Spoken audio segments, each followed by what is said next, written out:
Hello प्यारे बच्चों, good morning. कैसे हैं आप सब? टॉप ऑफ द वर्ल्ड यानी बहुत खुश। तो सभी बच्चे खुश हैं, हैप्पी हैं? Yes, very good. तो बेटा ये देखिए, ये है आज की हमारी वर्कशीट नंबर 125। तो सभी बच्चे वर्कशीट शुरू करने से पहले चैनल को सब्सक्राइब कर लीजिए, बेल आइकन को दबा लीजिए ताकि आगे आने वाली वीडियो का नोटिफिकेशन आपको तुरंत मिल जाए। तो शुरू करें। तो बेटा ये देखिए, ये आज की हमारी वर्कशीट है। तो वर्कशीट शुरू करने से पहले सभी बच्चों को क्या करना होता है? सबसे पहले स्टूडेंट्स नेम, बच्चे अपना नाम लिखेंगे। यहाँ लिखेंगे टीचर्स नेम, अपने अध्यापक का नाम। ये हमारे कक्षा 4th के बच्चों के लिए वर्कशीट है। यहाँ सभी बच्चे अपना सेक्शन लिख लेंगे, ए बी या सी, जो भी आपका सेक्शन हो। ये हमारी वर्कशीट नंबर 125। क्या डेट है? 5 दिसंबर 2020। ये हमारी इंग्लिश की वर्कशीट है जो आपकी टेक्स्ट बुक मैरीगोल्ड से ली गई है, unit 2 the little for tree. तो द लिटिल फर ट्री के बारे में हमने पहले भी पढ़ा हुआ है, जो देवदार का पेड़ है, ठीक है, जो ना कुछ था अपने लीव से। तो चलिए शुरू करते हैं। हेलो स्टूडेंट्स, हेलो विद्यार्थियों, हेलो छात्रों, हेलो प्यारे बच्चों। Today is world soil day. आज विश्व मृदा दिवस है। Imagine if you had a bag full of toffees. यानी सोचिए, इमेजिन कीजिए, कल्पना कीजिए, अगर आपके पास टॉफियों से भरा बैग था। Would you eat them all in one day या ईट स्लोली? यानी तो क्या आप उन सभी को एक दिन में खाएंगे या धीरे धीरे खाएंगे? Keeping some for the future, या कुछ को भविष्य के लिए, फ्यूचर के लिए रख सकते हैं क्या? यस, हाँ। You will eat them one at a time. यानी हाँ, आप उन्हें एक समय खाएंगे, एक समय पर। Well, we keep the things that are precious to us safe for the future. खैर, हम उन चीज़ों को अपने पास रखते हैं जो भविष्य के लिए हमारे लिए सुरक्षित हैं। You know that all trees, plants, fruits, vegetables need soil to grow. तो आप जानते ही हैं कि सभी जो पेड़ होते हैं, पौधे होते हैं, फल और सब्जियां होती हैं, उनको बढ़ने के लिए मिट्टी की आवश्यकता होती है। विदाउट सॉइल, बिना मिट्टी के, there will be no plants and so there will be no food. बिना मिट्टी के कोई पौधे नहीं होंगे और इसलिए कोई भी भोजन नहीं होगा। देयरफॉर, इसलिए, we must help protect the soil just like we saved our toffees for another day. तो इसलिए हमें मिट्टी की रक्षा करने में मदद करनी चाहिए, जैसे हमने अपने टॉफ़ी के लिए, यानी अपने दिन के लिए, एक और दिन के लिए अपनी टॉफ़ी को बचाया। जैसे हम अपनी टॉफ़ी को बचा कर रखते हैं कि हम इसको फ्यूचर में या कल खाएंगे, ऐसे ही हमें क्या करना है? अपनी मिट्टी को प्रोटेक्ट करना है, ठीक है। फिर क्या है? डू यू नो, क्या आप जानते हैं? क्या जानते हैं हम? It can take up to 1000 years to produce just 2 या 3 सेंटीमीटर्स ऑफ सॉइल। यानी सिर्फ 2-3 सेंटीमीटर मिट्टी का उत्पादन करने में 1000 साल तक का समय लग सकता है। आपको पता था? यस। ओहो, फिर भी क्या है? Planting new trees and plants keep the soil protected as the roots of trees plants hold the soil together and don't let it wash away. यानी जो नए पेड़ पौधे होते हैं, इनको लगाने से मिट्टी की रक्षा होती है, क्योंकि जो पेड़ और पौधे होते हैं ना, वो मिट्टी को एक साथ रखते हैं और उसको, मिट्टी को दूर नहीं होने देते, ठीक है, क्योंकि जो भी पेड़ की जड़ें होती हैं वो मिट्टी को अपने पास ही रखती है। फिर नेक्स्ट क्या है? 2 क्या है? Question number 2, now you know. यानी अब तक हमने क्या पढ़ा है? अब तक हमने मिट्टी के बारे में, मिट्टी के उपयोग के बारे में, कि मिट्टी जो सॉइल हमारे लिए कितनी महत्वपूर्ण है उसके बारे में पढ़ा है। अब देखते क्या है? नाउ यू नो, अब आप जानते हैं, how important plants and trees are for us, कि हमारे लिए पौधे और जो पेड़ हैं वो कितने महत्वपूर्ण हैं। तो चिल्ड्रन, बच्चों, do you remember how the fir tree was not happy in the story? तो क्या आपको याद है कि जो कहानी में देवदार का पेड़ था वह खुश नहीं था? सभी जानते हैं, he thought he was not useful to anyone. तो उसने क्या सोचा? वह सोचता था कि वह किसी के लिए भी उपयोगी, यूजफुल नहीं है। But we know the importance of trees, लेकिन हम जो देवदार पेड़ था उसके महत्व को जानते हैं। यानी हम तो जानते ही हैं कि जो पेड़ होते हैं, ट्रीज होते हैं, हमारे लिए कितने महत्वपूर्ण होते हैं।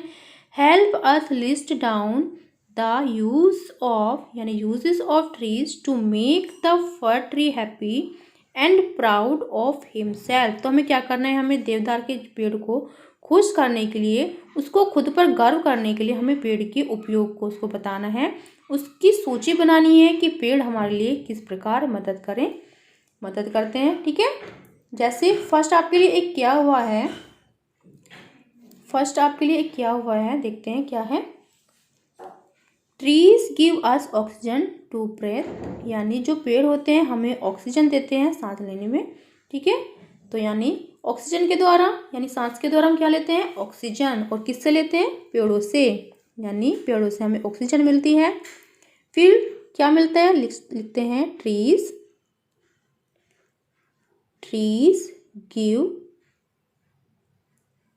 Give us delicious fruits, delicious fruits, fruits, यानी जो पेड़ हैं इससे हमें क्या मिलता है, जो पेड़ है हमें डिलीशियस फ्रूट देते हैं। फिर नेक्स्ट लिखेंगे हम, ये हो गया बी। फिर सी में हम लिखेंगे, यानी सी वाला पॉइंट हम लिखेंगे trees give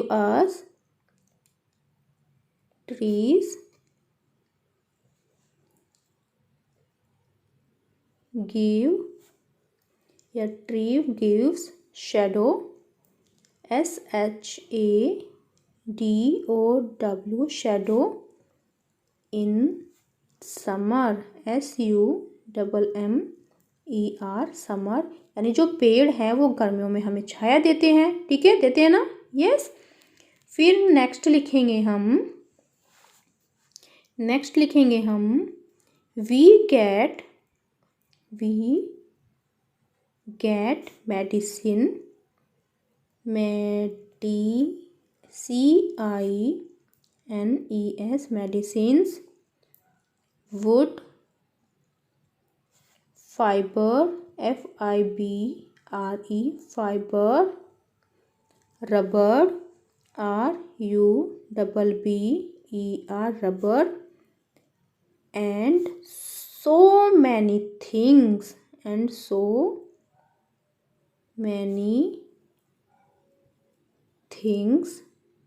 from trees, यानी हम पेड़ों से क्या क्या लेते हैं, मेडिसिन, दवाइयाँ, वुड, लकड़ी, फाइबर, रबर एंड बहुत सारी चीज़ें हमें कहाँ से मिलती हैं, पेड़ों से मिलती हैं। ठीक है, फिर नेक्स्ट देखो हमने बी लिख लिया है, सी लिख लिया है, डी भी लिख लिया है। फिर नेक्स्ट हम लिखेंगे trees are, TREES, trees are home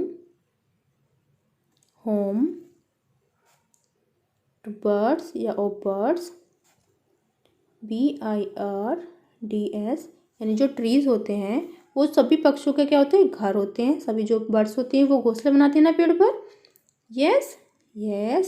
फिर नेक्स्ट हम लिखेंगे बर्ड्स। फिर हम नेक्स्ट लिख सकते हैं कि trees protect, TECT, protect our, our environment, यानी जो पेड़ होते हैं वो हमारे वातावरण को प्रोटेक्ट करते हैं।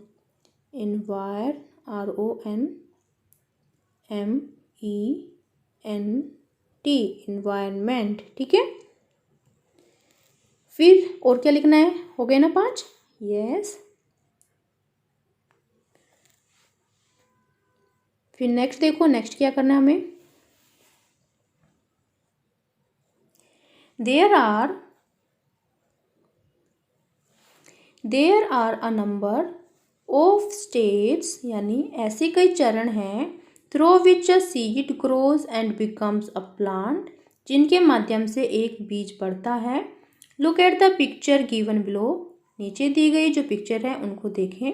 And arrange the step of how a plant grows in the correct order and rewrite them, तो आपको नीचे जो तस्वीर दी गई है इनको देखना है और इनको पौधे को आपको सही क्रम में लगाना है कि पेड़ कैसे कैसे बढ़ता है। ठीक है, आपको इनको दोबारा से लिखना है, रीराइट देम, यानी अरेंज करके करेक्ट ऑर्डर में दोबारा से लिखेंगे। तो देखते हैं हमें क्या दिया गया है। फर्स्ट क्या है, a, leaves and flowers appear on the plant, यानी जो पौधे और पत्तियां होती हैं, पौधों पर पत्तियां और फूल दिखाई देते हैं। Water the seed regularly and put it out in the sunlight, नियमित रूप से बीज को पानी दें और इसे बाहर धूप में रखें। A new plant comes out, यानी एक नया पौधा निकलता है। डी क्या है, a new plant starts to grow, एक नया पौधा उगने लगता है। फिर नेक्स्ट है, a seed is planted in the soil, मिट्टी में एक बीज लगाया जाता है। तो हम सबसे पहले क्या करेंगे, सबसे पहले हमारा जो सेंटेंस होगा वो होगा ई। ठीक है, यानी सबसे पहले होगा ई, यानी ए seed is planted in the soil, बीज यानी मिट्टी में एक बीज लगाया जाता है। फिर उसके बाद हमारा सेंटेंस होगा बी। ठीक है, उसके बाद हम सेंटेंस बी लिखेंगे, water the seed regularly and put it out in the sunlight. पहले हमने लिखा ई, फिर सेंटेंस लिखेंगे बी। ठीक है, बी, क्योंकि हमें क्या करना है, नियमित रूप से बीज को पानी देना है और उसको धूप में रखना है। फिर नेक्स्ट हम लिखेंगे c, a new plant comes out, यानी फिर क्या होता है, एक नया पौधा निकलता है। तो यहाँ हम सी लिखेंगे, अपना सी सेंटेंस।